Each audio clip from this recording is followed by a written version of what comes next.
हुआ, तमाम संगठनों के द्वारा, तमाम संविधान सभा की कमेटियों में ही ऐसे लोग थे जो महिलाओं को बराबरी का अधिकार नहीं देना चाहते थे। लेकिन बाबा साहब अम्बेडकर ने महिलाओं की क्या, पूरे सभी व्यक्तियों की, व्यक्ति की गरिमा की बात की, व्यक्ति के अधिकारों की बात की, ऐसे भारत की कल्पना की कि जिसमें कोई भेदभाव ना हो। इसके लिए आर्टिकल 14, आर्टिकल 15, आर्टिकल 16, आर्टिकल 21 की व्यवस्था हमारे संविधान में की गई। इस तरीके से बाबा साहब B.R. अम्बेडकर ने जो हमें एक संवैधानिक ढांचा दिया, हमारा संवैधानिक ढांचा दुनिया में सबसे बेहतर है, लेकिन हम लोग अभी उसका सही ढंग से पालन नहीं कर पाए हैं।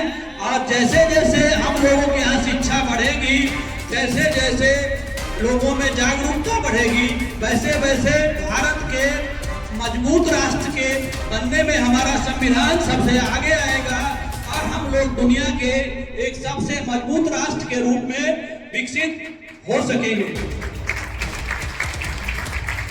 कोई भी ऐसा दूसरा व्यक्ति नहीं है जिसकी बाबा साहब से तुलना की जा सके, क्योंकि बाबा साहब ने अपना जो योगदान दिया है वो हमारे राष्ट्र के लिए बहुत ही अमूल्य है।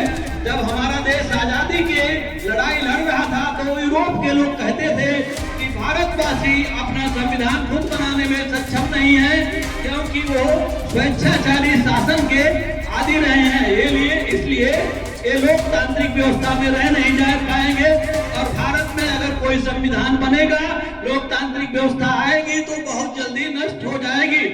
लेकिन भारत का लोकतंत्र आज दुनिया का सबसे मजबूत लोकतंत्र है। हमारे साथ जो अनेक लोकतांत्रिक देश बने उनमें तानाशाही बहुत जल्दी आ गई। 20-25 सालों में तमाम देशों में लोकतंत्र खत्म हो गया और तानाशाहों ने उन देशों की सत्ता पर कब्जा कर लिया, कई देशों की सत्ता पर मिलिट्री ने कब्जा कर लिया।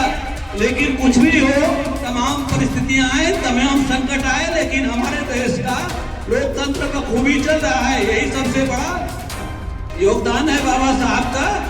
अब अधीक्षक साहब बाबा साहब B.R. अम्बेडकर के योगदान के संबंध में आप लोगों को